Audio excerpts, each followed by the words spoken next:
নমস্কার বন্ধুরা, এই বর্ষাকালে যে সকল অ্যাডেনিয়ামের গাছগুলি আছে হয়তো দেখা যাচ্ছে যে বেশি পরিমাণে কুঁড়ি আসছে না, কিবা এই অ্যাডেনিয়াম গাছগুলির ফুলের সাইজগুলি খুব ছোট সাইজের হচ্ছে। তার সাথে যে সকল অ্যাডেনিয়ামের পাতাগুলি গজাচ্ছে সেগুলি হলুদ হয়ে ঝরে পড়ে যাচ্ছে। এর সমাধান কিভাবে করব সেই নিয়েই আজকের এই ভিডিওতে আমি আপনাদেরকে দেখাবো। কয়েকটি খাবার এক চিমটে করে যদি আপনারা এই অ্যাডেনিয়াম গাছে দিয়ে দিতে পারেন, দেখবেন যে এই অ্যাডেনিয়াম গাছের পাতা হলুদ হয়ে যাওয়া কিংবা কুঁড়ি না আসা এগুলো সম্পূর্ণটাই সমাধান হয়ে যাবে। অবশ্যই আপনারা এই ভিডিওটা শেষ পর্যন্ত দেখবেন। তার আগে বলে রাখি, যারা এই চ্যানেলে নতুন অবশ্যই চ্যানেলটিকে সাবস্ক্রাইব করে রাখবেন গাছের বিষয়ে নিত্য নতুন ভিডিও পাওয়ার জন্য। রোজ বৈকাল 5টা 5-এ আমি ভিডিও দিয়ে থাকি।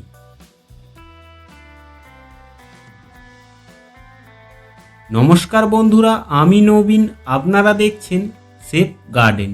ভিডিওটা ভালো লাগলে অবশ্যই চ্যানেলটিকে সাবস্ক্রাইব করে রাখবেন, পাশে থাকা বেল আইকনটি প্রেস করে দেবেন পরবর্তী ভিডিওর নোটিফিকেশন পাওয়ার জন্য। আমি এখানে যেই খাবারগুলি নিয়ে নিয়েছি সেগুলি এক এক করে বলে দিই যে কি কি নিয়ে নিয়েছি।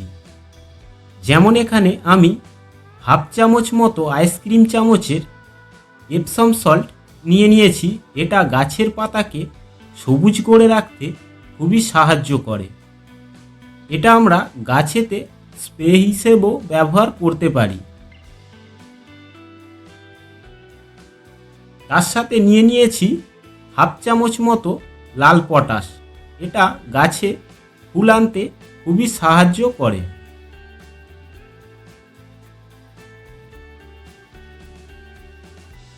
কয়েক দানা মতো এখানে ডিএপি নিয়ে নিয়েছি। আপনারা চাইলে এর পরিবর্তে 10-26-26 নিতে পারেন।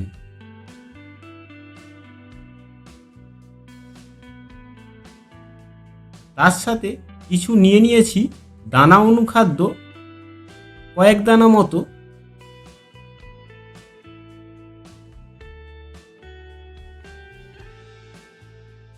আর কিছু পরিমাণ নিয়ে নিয়েছি অ্যাগ্রোমিন ম্যাক্স। এটা হলো একটি পাউডার জাতীয় জিনিস। এগুলি আমি এখন ভালোভাবে একসাথে মিক্স করে নেব। তবে বন্ধুরা এখানে বলে রাখি, এই যে খাবারটি এটা কিন্তু বেশি পরিমাণে ব্যবহার করা চলে না, যেহেতু এটা সম্পূর্ণটাই রাসায়নিক।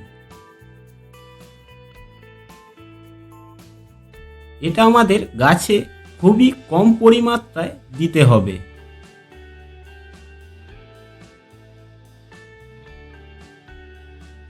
এটা ভালোভাবে মিক্স করে নিয়ে আমি গাছের গোড়ায় দেব।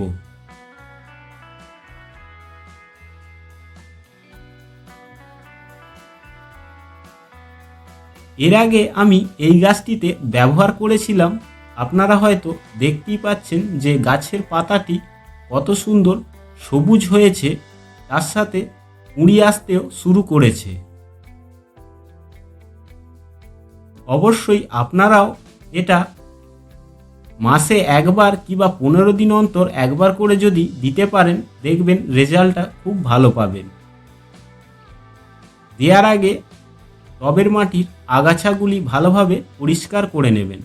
যেহেতু এখন বর্ষাকাল, এটা আমরা উপরে ছড়িয়ে দিলে যখন বৃষ্টির জল পাবে তখন আস্তে আস্তে মাটির সাথে মিশিয়ে যাবে।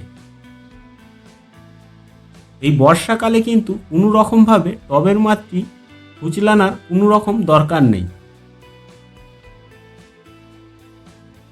বর্ষাকালে আমরা কিন্তু মিক্স খাবার ব্যবহার গাছের মধ্যে করতে পারি না। সেই কারণেই আমাদেরকে কিছু কেমন রাসায়নিক সার গাছেতে প্রয়োগ করতে হয়। অবশ্যই ভিডিওটা এই পর্যন্তই। যদি ভিডিওটা দেখে ভালো লাগে একটি লাইক করে দিয়ে যাবেন, চ্যানেলটিকে সাবস্ক্রাইব করে রাখতে ভুলবেন না, পাশে থাকা বেল আইকনটি প্রেস করে দেবেন পরবর্তী ভিডিওর নোটিফিকেশান পাওয়ার জন্য।